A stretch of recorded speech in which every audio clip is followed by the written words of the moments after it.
Hello friends, அனைவருக்கும் வணக்கம். இன்னைக்கு என்ன வீடியோல பார்க்க போறேன்னா, காராமணி வச்சு அதாவது தட்டைப்பயிறு வச்சு குழம்பு செய்யலான்ட்டு இருக்கேன். மத்தியானம் லஞ்சுக்கு தான் செய்யலான்ட்டு இருக்கேன். என்னன்னு பார்த்தீங்கன்னா, காராமணி வச்சு நெறைய செய்யலாம். அதில பார்த்தீங்கன்னா, கத்திரிக்காய் போட்டு செய்வாங்க, உருளைக்கிழங்கு போட்டு செய்வாங்க, கருவாடு போட்டு செய்வாங்க, கருணக்கிழங்கு அதாவது சேனக்கிழங்கு வச்சு செய்வாங்க. நான் முதல் நான் கோவக்காய் வச்சு செய்வேன். அடிக்கடி செய்வேன். இப்போ இன்னைக்கு வீடியோ எடுக்கலான்ட்டு செய்கிறேன். வாங்க எப்படி இருக்குதுன்னு பார்க்கலாம். இப்போ பார்த்தீங்கன்னா, நான் காராமணியை நல்லா கழுவி வச்சுருக்கேன். இப்போ ஒரு 5 விசில் விட்டு எடுத்துக்கலாம். இப்போ பார்த்தீங்கன்னா, நான் கோவக்காவும் தக்காளி வெங்காயம் எடுத்து வச்சுருக்கேன். இதை நம்ம வேண்டிய சைஸில் நம்ம கட் பண்ணிக்கலாம். பாருங்கள், கட் பண்ணி தண்ணிக்குள்ளே போட்டு வச்சுருக்கேன். தக்காளி 2 பழத்தையும் மிக்சியில் போட்டு அரைச்சி வச்சுருக்கேன். கொஞ்சமாக புளி ஊற வச்சுருக்கேன். வெங்காயத்தை மிக்சியில் ஒரு பல்ஸ் விட்டு எடுத்து வச்சுருக்கேன். இப்போ வாங்க எப்படி செய்கிறதுன்னு பார்க்கலாம்.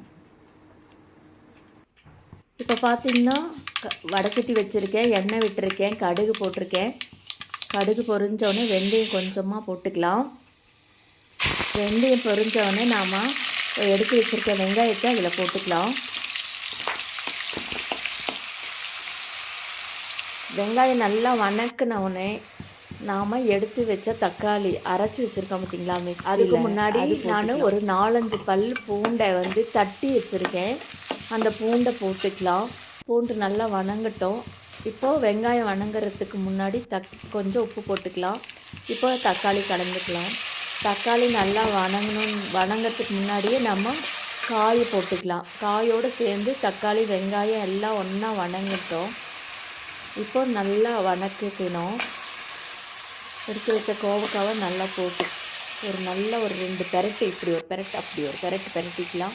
பாருங்கள், எண்ணெய் நல்லா அதில் இதுவாகி வந்திருக்கு. இப்போ பார்த்திங்கன்னா அதில் உப்பு எல்லாமே அதில் இறங்கியிருக்கும். இப்போ நம்ம காரத்துக்கு தூளெல்லாம் போட்டுக்கலாம். தேவையான அளவு மிளகாத்தூள், மஞ்சத்தூள், மல்லித்தூள் எல்லாம் நமக்கு எவ்வளோ குழம்பு வைக்கிறோமோ அந்த அளவுக்கு எல்லாத்தையும் போட்டுக்கலாம். நான் 2 ஸ்பூன் குழம்பு மிளகாத்தூள் போட்டிருக்கேன். ஒரு கொஞ்சமாக காஷ்மீர் மிளகாத்தூள் போட்டிருக்கேன். இதை நல்லா காயில் பிடிக்கிற மாதிரி நல்லா கிரேவியாக வணக்கணும். அப்போ தான் உங்களுக்கு குழம்பு ஒரு நல்ல டேஸ்ட் கொடுக்கும். இப்போ தேவையான அளவு தண்ணி விட்டுக்கலாம். இப்போது நான் ஒரு மூடி தேங்காய் எடுத்து வச்சுருக்கேன். நமக்கு குழம்புக்கு தகுந்த அளவுக்கு தேங்காயும் புளி கொஞ்சம் கரைச்சி விட்டுக்கலாம். தேங்காவை நம்ம கொஞ்சமாக பொட்டுக்கடலை போட்டு அரைச்சிக்கலாம். நல்ல மைய அரைச்சிட்டு வந்துக்கலாம். இப்போ பருப்பு விசில் விட்டு எடுத்தாச்சு. பாருங்கள், நல்லா வெந்துருச்சு.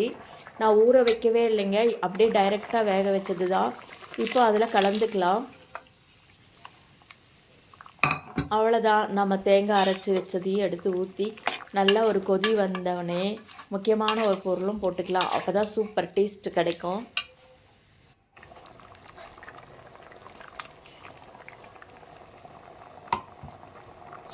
தேங்காய் போடாமல் கூட பண்ணலாம், ஆனால் தேங்காய் போடும் போது உங்களுக்கு சூப்பராக இருக்குங்க.